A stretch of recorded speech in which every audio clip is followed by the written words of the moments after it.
வணக்கம். இது நம்ம கிச்சனில் நம்ம இன்றைக்கி என்ன பண்ண போகிறோம்னா வத்த குழம்பு பண்ண போகிறோம். முருங்கைக்காய் கத்திரிக்காய் போட்டு வத்த குழம்பு பண்ண போகிறோம். அதுக்கு இப்போ தேவையான அளவு எண்ணெய் விட்டுண்டாச்சு. எண்ணெய் சுட்டுடுச்சு.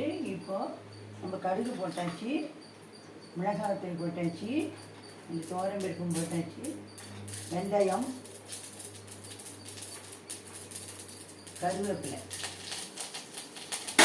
நான் இதுக்கு பெருங்காய தண்ணி தான் இன்றைக்கி விட போகிறேன். பெருங்காய தண்ணி விட்டோம்னா நல்ல வாசனையாக இருக்கும். இது வச்சு இப்போ நான் கத்திரிக்காய் முருங்கைக்காயை போடுறேன்.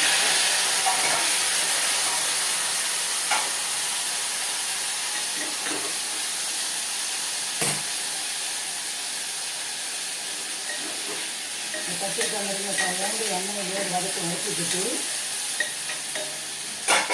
இப்போ இதுக்கு தேவையான இந்த குழம்புக்கு தேவையான சாம்பார் பொடியை நம்ம போடுறோம்.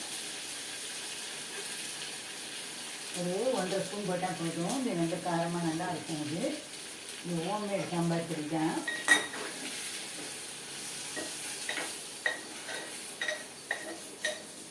இதுலேயும் மஞ்சத்தூள்லாம் நிறைய போட்டு அரைச்சதுனால இந்த மஞ்சத்தூள் போடலை. இப்போ என்ன பண்ணுறேன்னா இதுக்கு தேவையான உப்பை போட்டுக்கிறேன். உப்பு போட்டுண்டு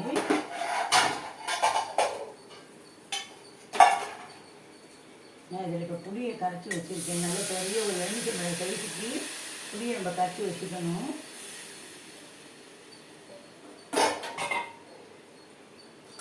இதுக்கு தேவையான வெல்லம் படணும். வத்த குழம்புக்கு வெல்லம் போட்டால் தான் நல்லாயிருக்கும். இது இப்போ நல்லா பச்சை வாசனை போக கொதிக்க விடலாம்.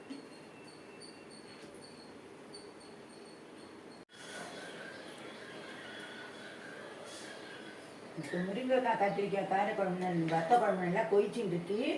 இப்போ இதுக்கு நம்ம குழம்பு கெட்டியாகிறதுக்காக கொஞ்சம் மாவு கரைச்சி விடணும். இது விடவும் விடலாம், நம்ம சௌரியம் தான். நான் கடலை மாவு கரைச்சி விட போகிறேன்.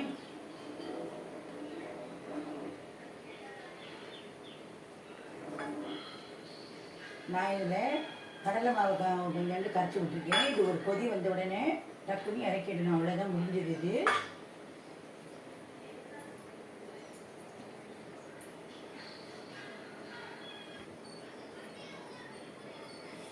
கத்திரிக்காய் முருங்கை குழம்பு கொதிச்சிருச்சு. அவ்வளோதான். இதை நான் பண்ணிடுறேன். நீங்களும் இதேமாரி செஞ்சு பாருங்க. இப்போ நான் இதை சர்விங் டிஷ்ஷுக்கு மாற்ற போகிறேன்.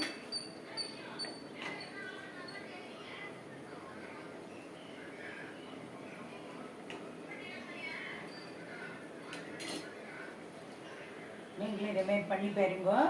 வணக்கம், நன்றி.